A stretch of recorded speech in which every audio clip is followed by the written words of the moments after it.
Hallelujah, praise the lord. প্ৰভু যীশুৰ মধুৰ নামত আপোনালোক সকলোকে স্বাগতম জনালোঁ। পোনপ্ৰথমতে আজি যিটো দিন হয়, আজি যীশুখ্ৰীষ্টৰ পুনৰুত্থানৰ দিন, আপোনালোক সকলোকে শুভেচ্ছা থাকিলে। আৰু তেওঁৰ অনুগ্ৰহত আমি আজিৰ দিনটোত উপচি পৰিবৰ কাৰণে তেওঁ যে আজি জি উঠিলে, আমাৰ ত্ৰাণকৰ্তা প্ৰভু যীশু যে আজি জি উঠিলে, তাৰ কাৰণে এই আনন্দত আজিৰ দিনটোৰ কাৰণে আমি ঈশ্বৰৰ বাক্য চাওঁ। আজি বাক্য আমি লৈছোঁ মঠি 28 অধ্যায়ৰ 6 পদ। সুন্দৰ ঈশ্বৰৰ বাক্যই আমাৰ কাৰণে কৈছে, তেওঁ ইয়াত নাই, কিয়নো যেনেকৈ তেওঁ কৈছিল তেনেকৈ উঠিল। Hallelujah, praise the lord. ঈশ্বৰৰ এই সুন্দৰ বাক্যৰ কাৰণে ঈশ্বৰৰ ধন্যবাদ দিওঁ।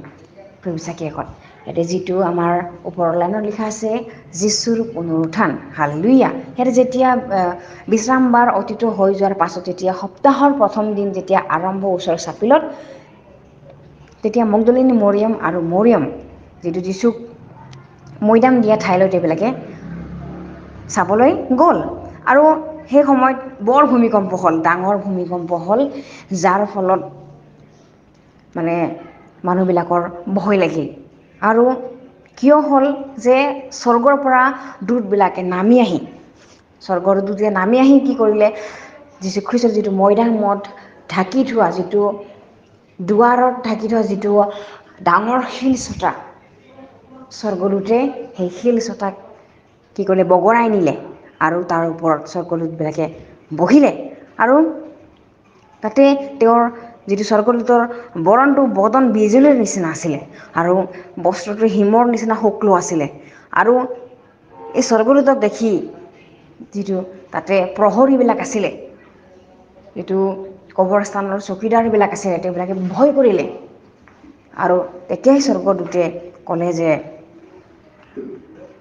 মাত লগাই ক'লে যে ভয় নকৰিবা বুলি ক'লে। আৰু তাত য'ত মহিলাকেইজনী আছিলে, যিটো মৰিয়ম, মগদলিনী মৰিয়ম, তেওঁবিলাকক সেই স্বৰ্গদূতে ক'লে যে ভয় নকৰিবা, কিয়নো তেওঁ ইয়াত নাই। আৰু তেওঁ যেনেকৈ কৈছিলে যে 3 দিনৰ দিনা তেওঁ যে জি উঠিব। যেতিয়া তেওঁ সভাত যেতিয়া মানুহবিলাকৰ আগত কৈছিলে যে এই মন্দিৰ যিটো তেওঁ যেতিয়া মন্দিৰ চাফা কৰিছিলে, ডকাইতৰ গুহা হৈছে বুলি তেওঁ খং উঠিছিলে। আৰু তেওঁ গোটেই যিটো বস্তু ব্যৱহাৰ কৰা, এই সকলোবিলাক তেওঁ যেতিয়া খঙত তেওঁ দলিয়াই পেলাইছিলে ধৰ্মধামৰ মন্দিৰৰ পৰা, তেতিয়া মানুহবিলাকৰ আগত তেওঁ যেতিয়া কৈছিলে যে এই মন্দিৰ মই 3 দিনত জি উঠাম বুলি তেওঁ কৈছিলে। হালেলুয়া। ঠিক সেই কথাই স্বৰ্গদূতে এই মহিলাকেইজনীক মনত পেলালে যে তেওঁ যেনেকৈ কৈছিলে তেনেকৈ তেওঁ উঠিলে। হালেলুয়া। প্ৰিয় বিশ্বাসীসকল, যিটো আজি তেওঁ জি উঠা দিন, আজি তেওঁ ৰাতিপুৱাতে তেওঁ উঠিলে। আৰু তেওঁ যিটো কৈছিলে তেওঁ সেইটোৱে কৰিলে। প্ৰিয় বিশ্বাসীসকল, ঈশ্বৰ মানুহ নহয় তেওঁ যে মিছা কথা ক'ব।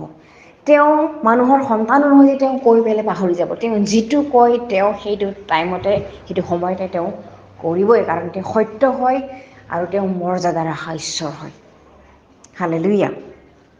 সেইকাৰণে স্বৰ্গদূতে গম পাইছিলে যে যীশুখ্ৰীষ্টৰ যিটো তেওঁৰ শৰীৰটো মগদলিনী মৰিয়ম আৰু মৰিয়মে যি বিচাৰিছে বুলি সেই স্বৰ্গদূতজনে গম পাইছিলে। সেইকাৰণে তেওঁ কৈছিলে যে তেওঁ ইয়াত নাই, আৰু কিয়নো যেনেকৈ তেওঁ কৈছিল তেনেকৈ তেওঁ উঠিল বুলি কৈছে।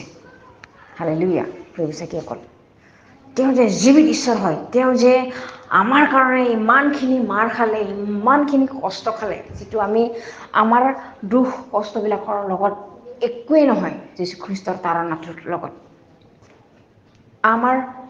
আমাৰ যিটো শাস্তি, আমাৰ যিটো তাড়না একোৱেই নহ'ব তেওঁৰ এই শাস্তিটোৰ ওচৰত। তেওঁৱে আমাৰ কাৰণে দুখ ভুগিলে, আমাৰ দৰিদ্ৰতা তেওঁ ল'লে, বেমাৰ তেওঁ ল'লে, আমাৰ ধাৰ দেন তেওঁ ল'লে, আমাৰ সকলোবোৰ ল'লে, আমাৰ অভিশাপবিলাক তেওঁ ল'লে। Praise the lord. হালেলুয়া। আৰু এই লৈ পেলাই তেওঁ 3 দিন থাকিলে, আৰু এই 3 দিনৰ দিনা তেওঁ জি উঠিলে। হালেলুয়া। কিন্তু মানুহবিলাকে বুজি পোৱা নাছিলে যে তেওঁ কি মন্দিৰৰ কথা কৈছিলে। কি মন্দিৰ? প্ৰিয় বিশ্বাসীসকল, আমাৰ হৃদয়খন ঈশ্বৰৰ মন্দিৰ হয়। তেওঁ হাতেৰে সজা মন্দিৰত তেওঁ নাথাকে। মানুহে নিজৰ চিন্তাত ভাল ভাল বস্তুৰে সজোৱা, কাঠেৰে, চিমেণ্টে, বালিৰে এনেকুৱা গৃহত তেওঁ নাথাকে। তেওঁ থাকে আমাৰ মানুহ, যিটো তেওঁ শ্ৰেষ্ঠ বনাইছে, যিটো মানৱ জাতিক প্ৰাণীৰ ভিতৰত শ্ৰেষ্ঠ বনাইছে, এই মানৱ জাতিৰ হৃদয়তহে ঈশ্বৰ থাকে। সেইকাৰণে তেওঁ এইটোৱে কৈছিলে যে 3 দিনত তেওঁ এই মন্দিৰটো বনাব। তেওঁ বিশ্বাসীসকল, আজি যিটো পুনৰ উত্থানৰ দিন হয়, সেইটোৱে তেওঁ যি উঠিছে, যদি আমাকো তেওঁ উঠাই নিব। তেওঁ যিহেতু প্ৰমাণ দিছে যে তেওঁ মৰি পেলাই যি উঠা ঈশ্বৰ, আমাৰ পাপবিলাক লৈ পেলাই তেওঁ নৰকত গ'লে আৰু নৰকৰ বান্ধোনে তেওঁক ৰাখিব নোৱাৰিলে। তাৰ পাছতে নৰকত থকা গোটেই মানুহবিলাকো যিবিলাকে বিশ্বাস কৰিলে যীশুখ্ৰীষ্টক, সেই নৰকত যোৱা দেখা পায়। নৰকৰ গোটেইবিলাকে যীশুখ্ৰীষ্টৰ আঁতৰ হৈ গৈছে, যীশুখ্ৰীষ্টৰ ওচৰৰ পৰা চাগে আঁতৰ হৈ গৈছে, কিয়নো তেওঁ পবিত্ৰ আছিলে।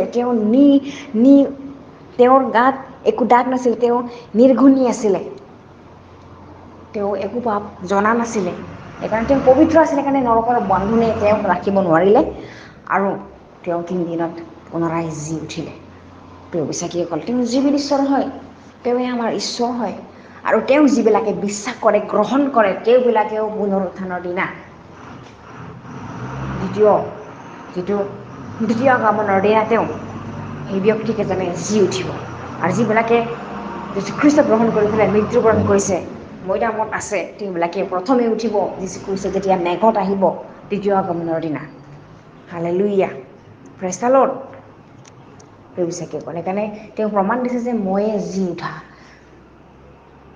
ঈশ্বৰ হয়। তেওঁ জি উঠিছে আৰু তেওঁক যিবিলাকে বিশ্বাস কৰে তেওঁ এনেকুৱা কাম কৰিব, তেওঁ এনেকৈ জি উঠিব। Hallelujah, praise the lord. সেইকাৰণে আহক আমি ধন্যবাদ দিওঁ যে তেওঁ আমাৰ পাপবিলাক লৈ পুনৰাই জি উঠিলে আৰু আমাকো এই সকলো পাপবিলাকৰ পৰা উদ্ধাৰ কৰি আমাকো তেওঁ নতুন জীৱন দিলে। হালেলুয়া। সেইকাৰণে আহক আমি একেলগে প্ৰাৰ্থনা কৰোঁ। ধন্যবাদ দিওঁ প্ৰভু, তুমি যে যোগ্য ঈশ্বৰ। প্ৰভু, তোমাৰ তুল্য কোনো ঈশ্বৰ নাই। প্ৰভু, তুমি যে আমাক জীৱন দিলা, তুমি যে আমাৰ পাপৰ পৰা মুক্ত কৰিলা, আমাক উদ্ধাৰ কৰিলা আৰু নতুন জীৱন দিলা। প্ৰভু, ধন্যবাদ দিওঁ প্ৰভু, তোমাৰ বিনা কোনো ঈশ্বৰ নাই। ধন্যবাদ তোমাৰ পবিত্ৰ তেজৰ কাৰণে, তুমি যে আমাক উদ্ধাৰ কৰিলা, তোমাৰ তেজেৰে আমাৰ পাপবিলাক মোচন কৰিলা। প্ৰভু, ধন্যবাদ দিওঁ প্ৰভু। এই সকলো যাচনা নাচৰতি প্ৰভু যীশু নামত অৰ্পণ কৰিছোঁ। আমেন। Praise the lord. আপোনালোক সকলোকে ঈশ্বৰে আশীৰ্বাদ কৰক।